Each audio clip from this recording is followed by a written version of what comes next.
Baik, Assalamualaikum warahmatullahi wabarakatuh. Selamat pagi semuanya. Perkenalkan, nama saya Hari Adi Nugraha, NPM 18437. Di sini saya kelas G, mata kuliah Hukum Kompetensi Bisnis, Fakultas Hukum Universitas Pasundan. Nah, di sini saya akan mempresentasikan hasil daripada ujian akhir semester Hukum Kompetensi Bisnis semester 6 ini yang akan saya presentasikan. Pertama, saya akan menjelaskan tentang esai yang ditugaskan dalam UAS. Yang pertama,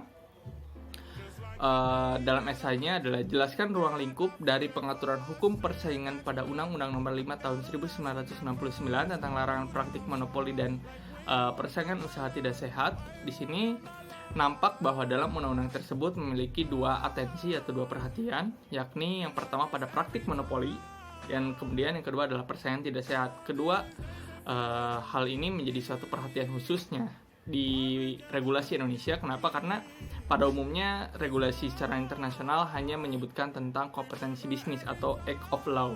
Nah, tapi Indonesia memberikan dua atensi atau membagi atensi tersebut atas praktik monopoli dan persaingan usaha tidak sehat. Nah, dalam Undang-Undang Nomor 5 Tahun 1999 tersebut terbagi menjadi 3 bagian secara umum, yakni ada perjanjian yang dilarang, kegiatan yang dilarang, dan penyalahgunaan posisi dominan. Adapun dalam perjanjian yang dilarang itu terdiri dari 10 bagian, yakni oligopoli, penetapan harga, pembagian wilayah, pemboikotan, kartel, trust, oligopsoni, integrasi vertikal, perjanjian tertutup, dan perjanjian dengan pihak luar negeri. Kemudian dalam kegiatan yang dilarang terdiri dari 4 bagian, yakni monopoli, monopsoni, penguasaan pasar, dan persengkongkolan. Nah, selanjutnya dalam penyalahgunaan posisi dominan ada 4 juga. Yang pertama larangan secara umum, kedua rangkap jabatan, ketiga pemilikan saham atau silang kepemilikan, yang keempat penggabungan, peleburan, dan pengambil alihan suatu perusahaan. Nah, pertanyaan kedua itu tentang rule of reason dan illegal per se dalam Undang-Undang Nomor 5 Tahun 1999. Nah, dalam rule of reason adalah suatu pendekatan yang digunakan oleh KPPU untuk membuat suatu evaluasi mengenai akibat suatu perjanjian atau kegiatan. Apakah perbuatan atau kegiatan tersebut telah menimbulkan suatu akibat, baik itu akibat ekonomi atau akibat moral. Nah, dalam pendekatan rule of reason, yang menjadi suatu atensi dalam pasal tersebut adalah ada satu diksi atau ada beberapa diksi yang menyatakan bahwa patut diduga atau dapat mengakibatkan atau merugikan masyarakat. Nah, itu terbagi menjadi 5 bentuk. Bisa dilihat di slide yang saya tampilkan. Nah, kemudian yang kedua itu ada illegal per se. Illegal per se itu apa? Illegal per se adalah suatu pendekatan yang mengutamakan suatu perjanjian atau kegiatan tertentu sebagai perbuatan yang dilarang tanpa melihat atau tanpa perlu adanya suatu pembuktian terlebih dahulu.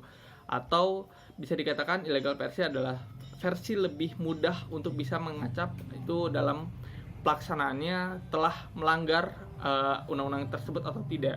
Nah, pada umumnya, illegal per se itu cukup dibuktikan saja pada pasal tertentu bahwa pasal tersebut telah melanggar dari ketentuan yang dilarang dalam diksi pasal tersebut. Contoh adalah pasal 5. Nah, dalam pasal 5, pelaku usaha dilarang membuat perjanjian dengan pelaku usaha pesaingnya. Nah, dalam bentuk apapun atau dalam bentuk itikat apapun untuk menetapkan harga dalam pasal 5, selagi itu dia melanggar dalam pasal 5, maka itu bisa dinyatakan melanggar berdasarkan pendekatan illegal per se. Nah, pertanyaan ketiga yakni karakteristik khusus dari proses beracara di KPPU yang membedakannya dengan proses beracara peradilan secara umum.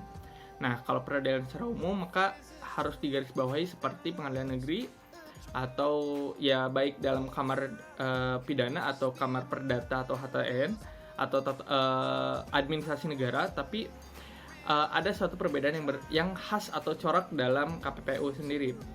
Yang pertama itu adanya komisi pengawas persaingan usaha atau KPPU. Nah, KPPU sendiri itu suatu lembaga kuasi yudisial atau semi pengadilan, di mana dia lembaga administratif dalam negara sebagai lembaga pelengkap atau lembaga komplementer seperti KPK, Komisi Perlindungan Anak, Komisi Perlindungan Perempuan. Nah, KPPU juga sama halnya. Dia memiliki fungsi tersendiri dalam struktur kenegaraan Nah, KPPU ini merupakan suatu lembaga independen yang terlepas dari pengaruh pemerintahan baik dari pihak manapun, baik secara legislatif, yudikatif maupun eksekutif. Nah, kemudian komisi ini bertugas untuk apa?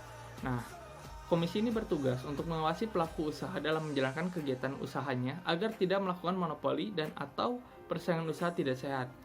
Nah, kemudian KPPU juga memiliki tugas, yakni dia memutuskan apakah suatu kejadian tertentu itu bisa melanggar atau tidak dalam persaingan usaha. Nah, kemudian dalam hal dia sudah menganalisis tersebut, maka dia bisa memberikan keputusan. Atas keputusan tersebut, maka apabila kita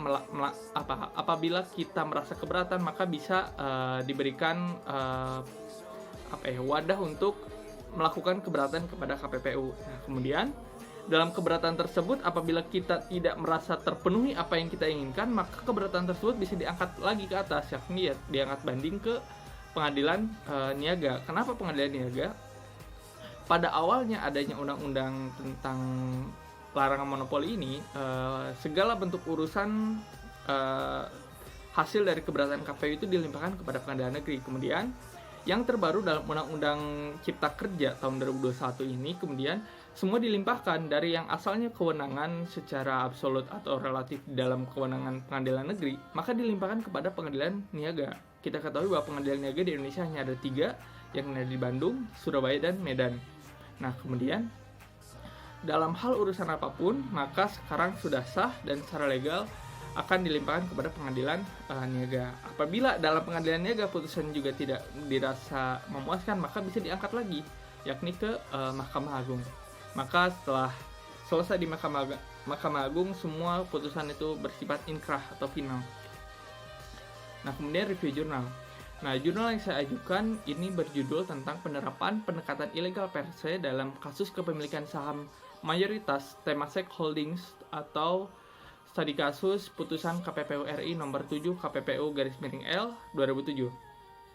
Metode yang saya gunakan normatif yuridis dengan melakukan suatu kajian data sekunder, baik berupa sumber hukum primer maupun sekunder. Nah, kemudian dalam pencarian data saya melakukan pendekatan konsep dan pendekatan perundang-undangan atau statute approach. Nah, dalam rumusan masalah saya mengajukan 2 rumusan masalah. Yang pertama, bagaimana perbedaan pendekatan ilegal per se dan rule of reason dalam KPPU dalam upaya pelarangan praktik monopoli dan persaingan usaha tidak sehat. Yang kedua, bagaimana permasalahan kepemilikan saham mayoritas Temasek Holdings yang berdampak atas keluarnya sanksi dari KPPU.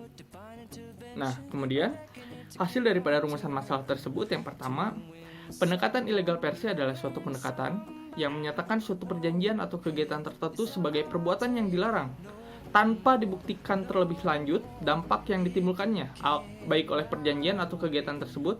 Nah, kemudian jenis perilaku yang digolongkan sebagai ilegal per se adalah perilaku dalam dunia usaha yang hampir atau mungkin ya secara umumnya selalu bersifat anti persaingan. Maka dikatakan sebagai kata pelarangan, artinya tidak boleh sama sekali walaupun memiliki itikat baik apapun. Nah, pendekatan per se ini ditinjau dari sudut pandang administratif adalah mudah. Hal ini disebabkan karena metode ini membolehkan pengadilan untuk menolak pelakuan penyelidikan secara rinci yang biasanya memerlukan waktu lama dan biaya yang mahal guna mencari fakta di pasar yang bersangkutan. Kita ketahui bahwa pasar itu sangat dinamis dan sangat sulit untuk bisa dijelajahi secara hukum gitu ya. Nah, yang kedua itu ada rule of reason. Nah, dalam rule of reason atau pendekatan yang yang digunakan oleh KPPU ini membuat suatu evaluasi mengenai akibat suatu perjanjian atau kegiatan tertentu. Apakah tindakan daripada pelaku usaha tersebut telah melanggar atau belum? Itu dinyatakan dalam dampaknya, bukan dilihat dari pertindakannya, karena belum tentu tindakan itu bisa mengakibatkan dampak yang buruk atau yang tidak buruk gitu. Maka harus diberikan analisis terlebih dahulu tentang dampaknya tersebut. Maka ini dikatakan rule of reason itu lebih sulit atau lebih sukar untuk bisa dianalisis. Nah, yang kedua atau rumusan masalah kedua, berdasarkan pasal 27A Undang-Undang Nomor 5 Tahun 1999 tentang larangan praktik monopoli dan persaingan usaha tidak sehat, KPPU akhirnya menggunakan pendekatan ilegal per se dalam menyelesaikan sengketa Temasek Holdings. Nah, KPPU saya katakan telah tepat dan berhasil menggunakan sanksi tersebut kepada Temasek, sehingga eksistensi dan kekuatan KPPU telah nampak dan benderang sebagai pengawas praktik usaha tidak sehat di Indonesia. Temasek Holdings pun harus menelan pahit sanksi yang dikeluarkan KPPU, yakni harus melepas salah satu saham, baik dari saham Telkomsel atau Indosat, dengan jangka waktu 2 tahun. Kemudian dalam pelepasan tersebut, Temasek Holding harus melepaskan kurang lebih maksimal 5% per setiap individu yang membelinya. Dan tidak boleh menjual kepada kroni atau tim-tim atau koloni bisnisnya Temasek Holding. Kemudian ada sanksi berikutnya, itu Temasek Holding dihukum membayar denda sebesar 25 miliar rupiah dan bersama-sama anak usahanya 10 anak usaha masing-masing harus membayar 25 miliar rupiah. Kemudian di sisi lain, PT Telkomsel harus menghentikan praktik pengenaan biaya yang sangat tinggi dan menurunkan tarif layanan seluler sekurang-kurangnya sebesar 15% dari tarif yang berlaku. Cukup besar ya sanksinya. Nah, yang terakhir, saran dari artikel jurnal yang saya susun. Yang pertama dan utama, masih sangat diperlukannya pengkajian atas batasan pembuktian yang mendalam perihal kepemilikan saham silang mayoritas, di mana induk perusahaan atau bisa saya katakan Temasek Holding yang memiliki saham mayoritas tersebut apakah memang secara real telah mempengaruhi kebijakan operasional seperti penentuan tarif kepada konsumen, biaya harian perusahaan, atau harga-harga lainnya yang telah dipatok. Nah, apakah itu tidak secara nyata atau secara nyata mempengaruhi? Nah, dalam asumsi yang pertama, asumsi positif saya, pada struktur perusahaan yang efektif dan berintegritas, profesionalitas pemangku perusahaan rasanya tidak bisa semudah itu diganggu atau diintervensi oleh hanya hasrat kepentingan kaum pemilik saham saja gitu. Jadi, apabila memang sudah memiliki operasional yang baik, maka tidak hanya semudah itu ditentukan bagaimana harga yang diberikan kepada konsumen itu oleh pemangku saham saja, tidak begitu. Tapi dalam asumsi lain, dalam asumsi yang kedua, ini berbeda apabila terjadi pada perusahaan yang sangat dinamis, di mana operasional bisnisnya itu sangat dipengaruhi siapa pemangku atasnya. Maka bisa dikatakan bahwa ketentuan tarif yang diberikan baik Telkomsel atau Indosat itu sangat-sangat dipengaruhi oleh pemangku saham di atasnya, yakni Temasek Holding. Sekian dari saya, terima kasih. Wassalamualaikum warahmatullahi wabarakatuh.